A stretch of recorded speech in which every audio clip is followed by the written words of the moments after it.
Com certeza. Exatamente.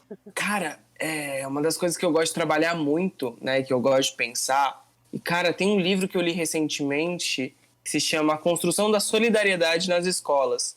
E como essa construção, né, e como esse contato, não só entre professor e aluno, mas entre alunos e alunos, entre um contato, sabe, realmente afetivo, um contato de empatia, de olhar para o outro, como isso deve ser potencializado na escola, sabe? Porque assim, porque as soft skills, elas não se prendem apenas no ambiente escolar, né? Como você muito bem colocou. As soft skills, elas vão também, e também não se prendem no trabalho, né? É o que eu queria dizer. Vai também para sua casa, vai também para quando você está na rua, para sua convivência com familiares, enfim. E essa noção, esse saber lidar com crises, com problemas, com dificuldades é extremamente importante. E aí, e quando você não sabe lidar, né, isso acarreta em um monte de problemas. E aí eu te pergunto, cara, hoje o Brasil é um dos países que possui uma maior taxa de número de pessoas com caso de ansiedade. E eu queria saber, você acha que isso decorre de algum fator? Então, além nessa não construção da educação socioemocional nas escolas, né? As redes sociais, você acha que é um fator que potencializa essa ansiedade, essa sociedade ansiosa, essa sociedade com crises do pânico, sabe? De não conseguir falar em público, de baixa autoestima, insegurança. Como que você vê isso? Nossa, é uma pergunta bem interessante de se falar, porque assim, a ansiedade muitas vezes está muito conectada com uma crise, né?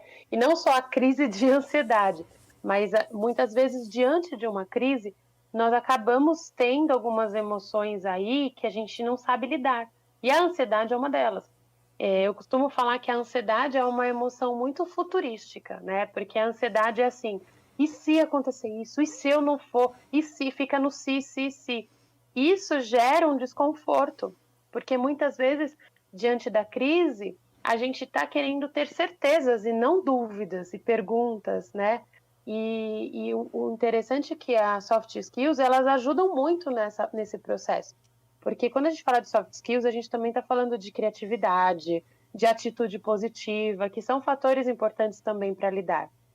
Eu acredito muito, Gabriel e Vini, que essa ansiedade vista, né, nessa pesquisa, como você está muito bem colocando aí do Brasil, né? Por quê? Quando a gente fala, quando eu falo de aspectos culturais, eu não falo somente da comunidade, mas eu falo também muito da educação, e é onde começam esses processos. E quando não são observados de uma maneira mais harmoniosa, o aluno em si, o jovem, a criança, a gente vê criança com ansiedade. Isso é assustador, porque criança é para ser livre, é para brincar no lúdico, é para criar o mundo da imaginação. E não, a criança já está sofrendo de ansiedade.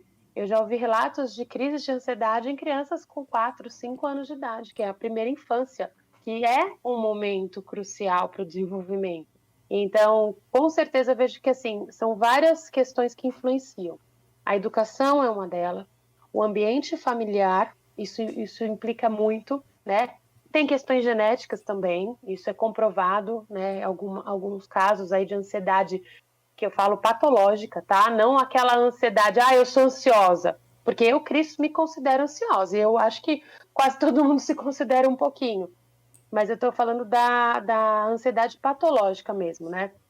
E o que eu vejo muito dessa outra ansiedade, que a gente pode falar que é mais generalizada, como você muito bem colocou, as mídias, elas influenciam demais, né?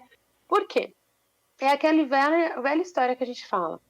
É mostrado sempre uma pessoa que está bem, que está viajando, que está sorrindo, que está fazendo a sua dança, que está brincando, enfim.